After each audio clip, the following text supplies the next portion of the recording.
గత జగన్ ప్రభుత్వంలో జరిగిన లిక్కర్ స్కామ్ లో తవ్వే కొద్దీ కొత్త విషయాలు వెలుజూస్తున్నాయి. మద్యం వ్యాపారుల నుంచి వసూలు చేసిన ముడుపులను రకరకాల మార్గాల్లో మళ్లించిన మాఫియా కమిషన్లలో కొంత సొమ్మును వైట్ మనీగా మార్చుకునేందుకు సైబర్ నేరగాళ్ల తరహాలో ఎత్తుగడ వేసింది. ఇందుకు ముంబైకి చెందిన ఆర్థిక మోసాల నిందితుడు అనిల్ చోక్రా సహకరించినట్లు తాజాగా వెల్లడైంది.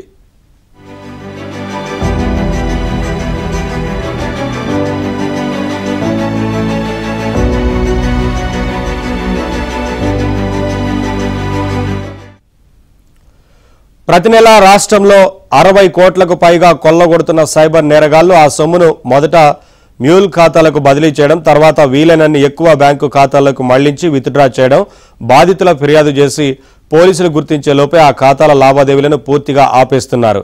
వైసీపీ ప్రభుత్వంలో జరిగిన మద్యం కుంభకోణంలో మనీ రూటింగ్ అచ్చం ఇలానే జరిగింది. మద్యం ముడుపులో 77.55 కోట్లను మళ్లించి వైట్ మనీగా మార్చుకున్నారు.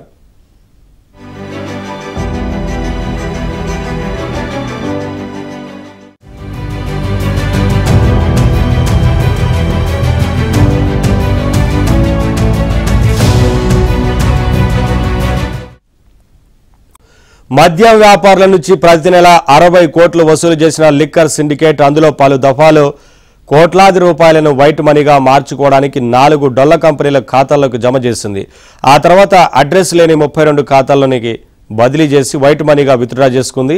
గత ప్రభుత్వ పెద్దలకు ఆ డబ్బులు చేర్చిన తర్వాత ఆ ఖాతాల్లో లావాదేవీలు ఆగిపోయాయి. ఈ కేసు దర్యాప్తు చేస్తున్న ప్రత్యేక దర్యాప్తు బృందం అధికారులు 5 నెలల పాటు లాగిన తీగతో ఈ భాగోతం వెలుగులోకి వచ్చింది.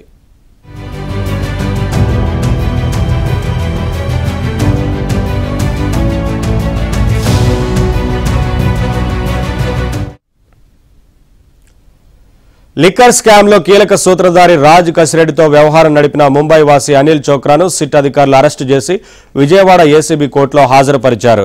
రిమాండ్ రిపోర్టులో ముడుపుల బదిలీ వ్యవహారాన్ని పేర్కొన్నారు.